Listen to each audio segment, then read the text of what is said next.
Hi, this is Mike Crow, and I run a home inspection business. In fact, I've run a couple of home inspection businesses. The true joy for me, though, has been helping literally thousands of home inspectors build really solid home inspection businesses as well. We can help a single-man operation be able to do over $300,000 a year, maybe all the way up to $400,000 a year as a single inspector operation. Even better for me is the 80-plus companies that we have helped be able to build million-dollar home inspection businesses. I would like to help you be able to do the same thing.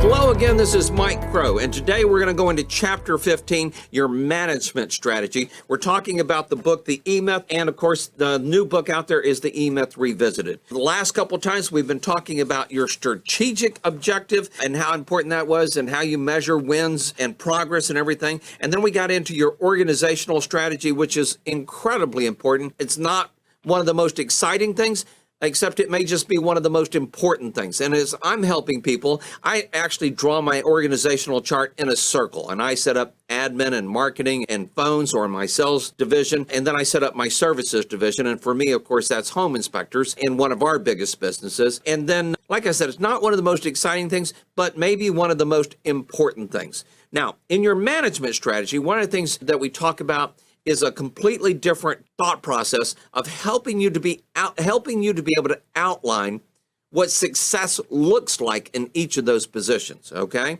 And I love this because at the very beginning here, there's a quote, and it says, "The system is the solution."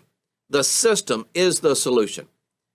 And I couldn't agree with that more. I totally agree with that. All right. In fact, one of the things I put at the end of the last audio recording was the fact that you want to have systems and then people and then resources. Okay. Systems come first. Most people, you see, in fact, most people think that, to be successful, you want to make sure that you hire really competent managers, people with finely honed people skills, with degrees from management schools, with highly sophisticated techniques for dealing with and developing their people.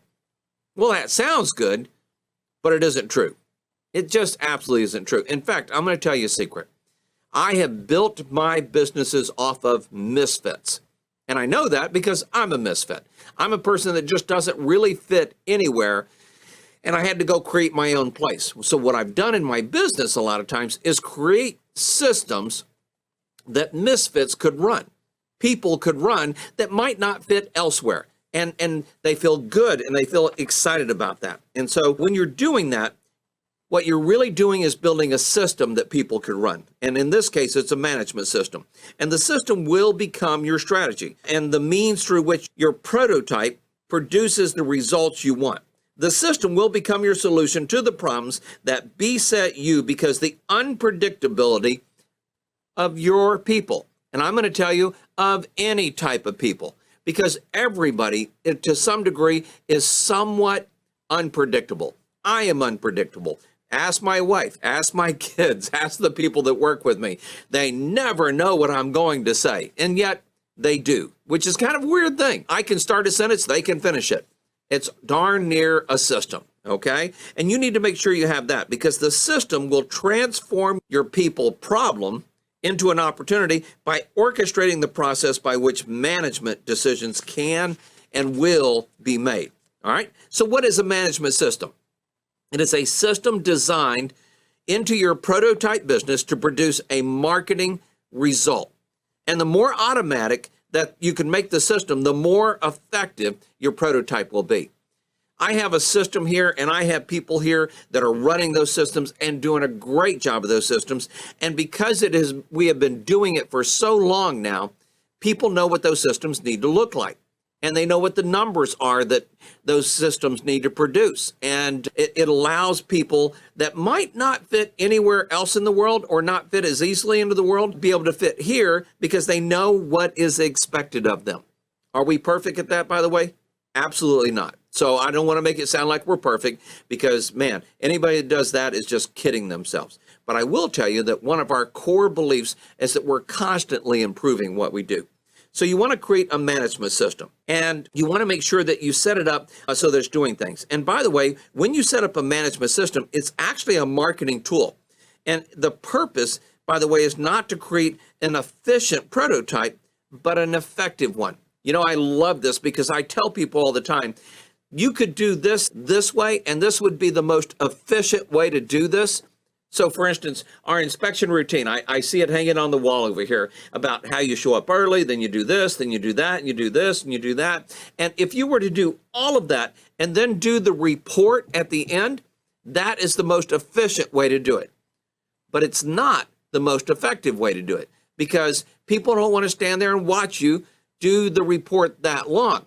So if you go through the routine and you do this part of the routine and do a little bit of the report, do this part of the routine and do a little bit of the report, and do this part of the routine and do a little bit of the report, they don't feel like you're spending an hour on the report.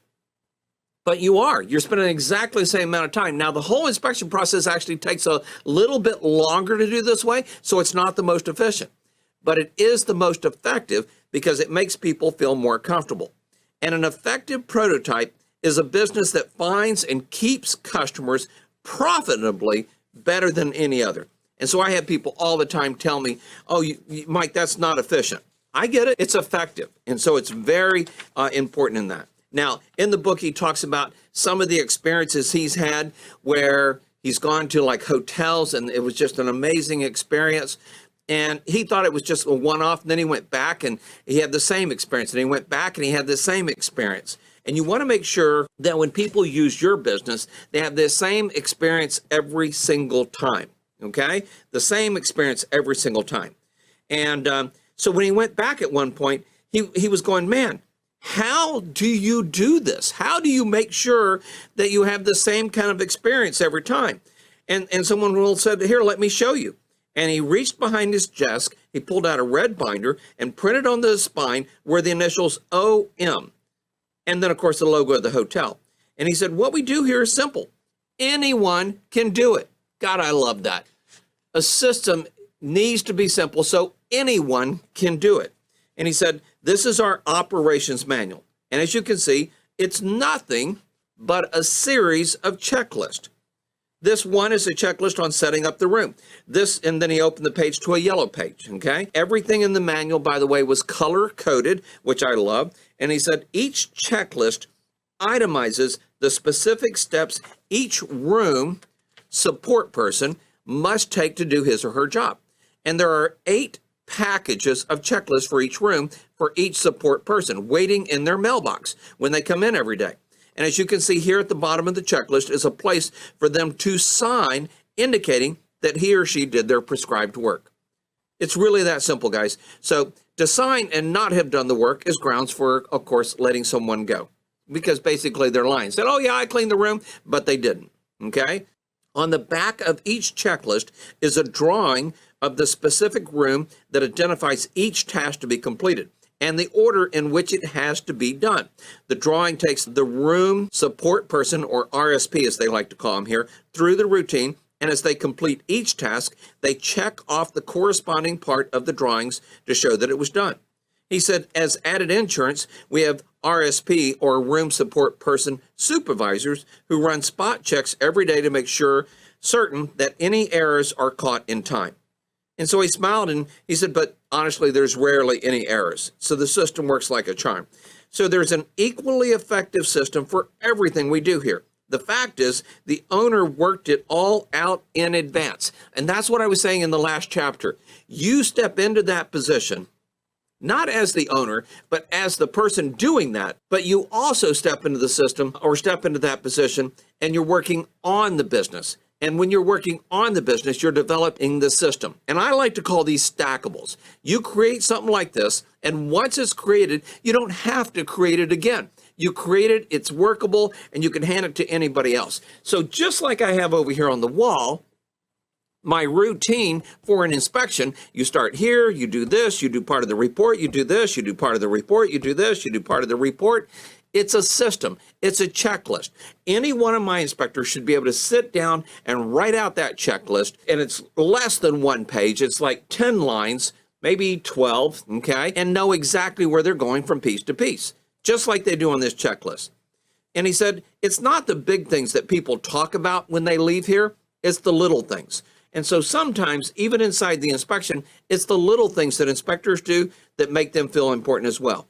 I asked, how do you get your RSPs to use the checklist? How do you get them to use the systems? Don't they get tired of the routine? Don't they get bored doing it? He said, that's where we really shine. And then he goes into the people strategy. And the people strategy will be the next part we talk about. But here's what I want you to hear out of this chapter. You're building your marketing system. You're building your phone system, how to answer the phones. You're building your inspector system.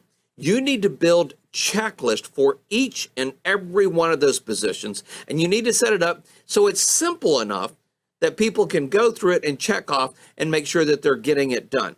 And then when we get into the people strategy in the next chapter, you'll understand even more why that is so important. Well, this is Mike Crow, and as I tell you over and over again, be successful and be around those that are successful. Never forget, guys, systems, people, resources. If you do it right, when you build the right kind of systems, you can hire people so much easier, just like McDonald's does. You can hire people so much easier to do it right over and over again. Well, I'll talk with you again soon. Have a great day. Bye-bye.